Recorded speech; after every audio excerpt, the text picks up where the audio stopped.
Basically, we're here, Avinash, only to showcase the reality which has been a missing point. What is it that Chandrababu is claiming? Are there any facts in his claims? That is all we're trying to dispel here.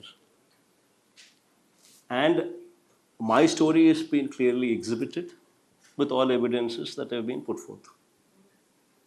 Now, if they have a counter claim to say otherwise, they are most welcome to speak of it.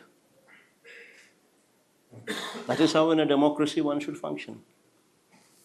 Whereas this Chandrababu Naidu is so shameless that rather than accepting what others have done, this man is trying to steal away the credit, which is unfortunately the thing what is happening here, which is being dispelled with facts and figures. Sir, you also said that corruption has happened and is happening. So will you then investigate in case to get into There's so many evidences what we've been put forth on various fronts. In fact, you being a journalist yourself are also privy to that information. Go to any village, right beside, take any neighboring village, tell me in which village you don't see a bell shop. You come back to me and tell me, I'd be more than willing to listen to you. And tell me in those bell shops, are they selling at MRP rates? Every bell shop you see, they're selling more than the MRP rates. And every shop has got a permit room right beside. You yourself are privy to those facts. Am I saying something wrong? Are you not part of the community of journalists who are present in Andhra Pradesh?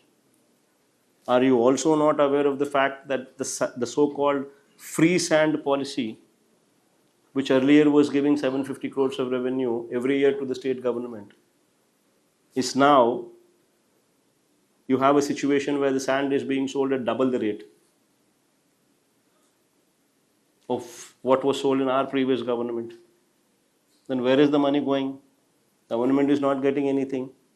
Exchequer is not getting anything. Yet, rates are double. Right in front of your eyes, I am not saying anything. You are privy to this information. Every journalist here is privy to this information. You forget about sand alone.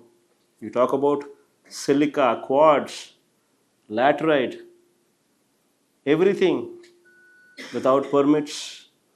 People are right royally exploiting right there in front. Why forget about all those things? Talk about Sankranti. Is gambling a legitimate affair? You tell me. I'm asking all of you here. Is gambling legitimate affair? Then how is it that in almost every constituency, MLAs have given on auction along Chandrababu Naidu gets something, MLAs are in the front to make the deal. MLA shares something, Chandrababu shares something, the DIG shares something, the SP shares something, the police are also part of it. Every constituency you had gambling going on during the Sankranti. Where is the money to the state government? Is it not looting? Is it not right royal gambling which is being encouraged? Forget about encouraged. You are actually promoting. Almost 2,000 crores. Right in front of your eyes. Is it not corruption? Then what about Amaravati? 10,000, 11,000, 12,000 rupees per square feet. Construction cost.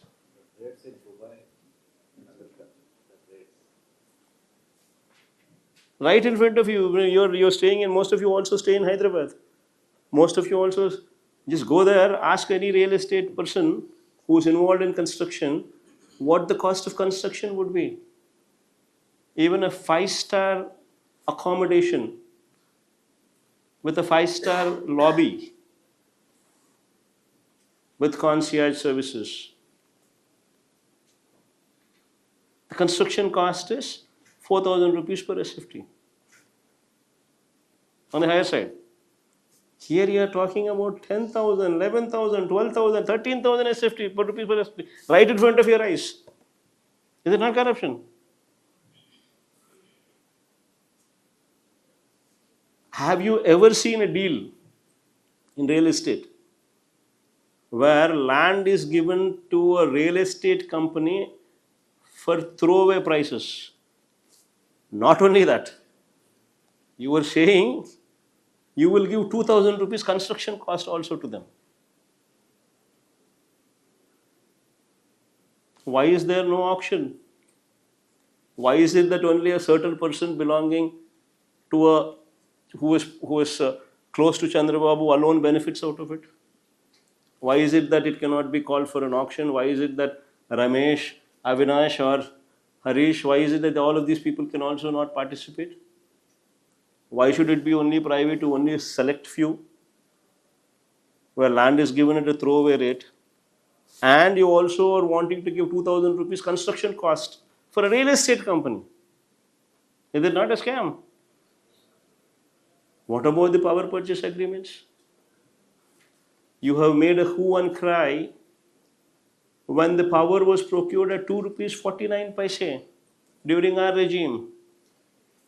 Whereas now, in your own regime, you have procured power at 3 rupees 60 paise. Huh? Huh?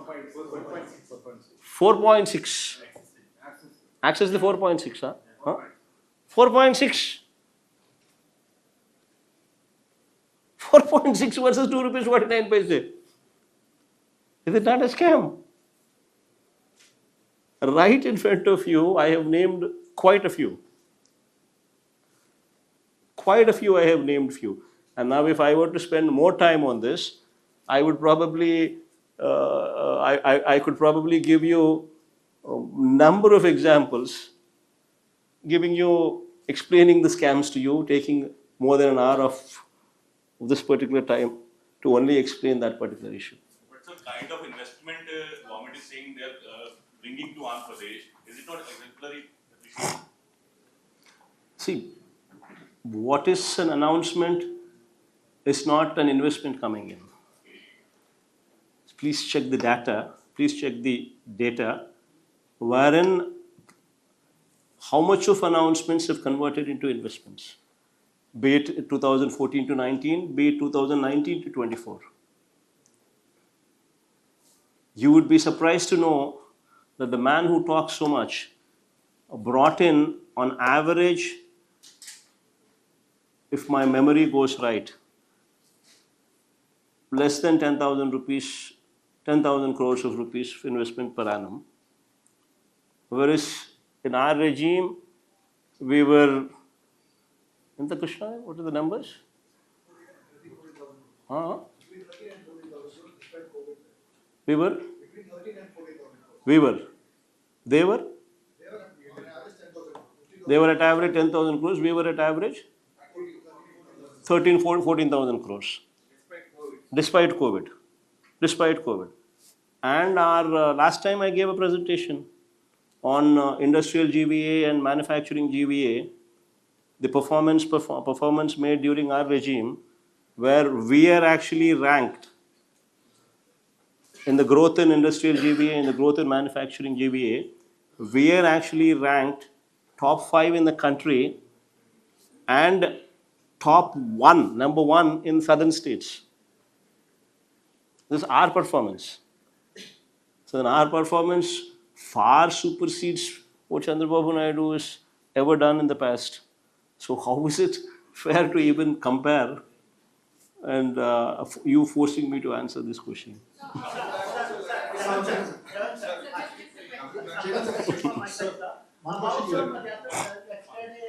met few of your party workers and you have suggested that you will further again, in fact, you will go for a Padayatra. So if you can share some detail related to your plan of Padayatra. There's nothing much to share. This is all political activity which goes on. Every political party evolves their own strategies and evolves a mass contact program. And closer we get, the closer we get, the more anti-incumbency you would see. So the moment we have a situation where anti-incumbency swells, so the last 1.5 years would be a mass contact program, wherein we would be hitting the road. This Padayatra will be longer than previous ones, sir. Any idea, any hint?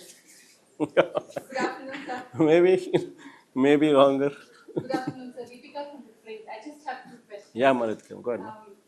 Sir, all the issues that you have raised now, the TDP accuses that your MLAs do not attend the assembly sessions and these questions are not raised there. In fact, the speaker has spoken at the National Assembly Speakers Conference at Lucknow, and he's talking about requesting the Lok Sabha Speaker to introduce 2 new bills which talk about one not paying the any of the attendees the salaries, and the second is also to ensure that the people are able to recall all of the MLAs who've been elected. What would you say to this? In fact, we've answered these questions multiple times. This is not the first time that someone like you is asking this question, and this is not the first time that I'm answering this question. But this was brought up saying it. No. It's multiple times you ask the same question, then what is the point? We're just going to be repeating the same answer, which does not yield any result. See, the first thing you should be asking is you should be questioning the fundamentals of democracy. Wherein in the state of Andhra Pradesh that you see today, you tell me which other party exists in the state assembly which is the opposition, other than us. You tell me. You are a journalist yourself, well educated, well known. Tell me, with a lot of knowledge that you possess, in the assembly you tell me which other party exists other than us who is the opposition. Everybody else is in the ruling government. The only party that exists in the assembly which is in the opposition is only we. Then what is stopping you from giving us opposition party status? Then what is stopping the speaker? You should question the democracy of the speaker. What is stopping the speaker from giving us the opposition party status? The moment opposition party status is accorded to the only opposition party that exists in the House, then this mic time is on par with the leader of the House. And if that were to be given to that opposition party, automatically they have a leader of the House, leader of the opposition, who ultimately, if he is given this mic time, then you would have a situation wherein people could explain in detail all the mischievous deeds that are going on in the government. If that time is not given, and if you were to say that I give you only 5 minutes time, as part of 175 member collegium that you have, that your time is apportioned only to that level, then what is the point in you going and wanting to spend time in the assembly? It doesn't yield the results. Sir, why do you regularly So mention you have been that saying you all make this for the past few months, but question is no work, no pay in recall. What do you hear to us? Hmm. No work, No work, no pay. Yes, you've been raising an objection. That The journalist is asking, sir, for the first time the ruling government is talking about no work, no pay, which is a lot more serious thing, saying that we'll introduce it in Lok Sabha. Nobody is that poor to literally be wanting to prey on that. Don't worry about that. It's up to them.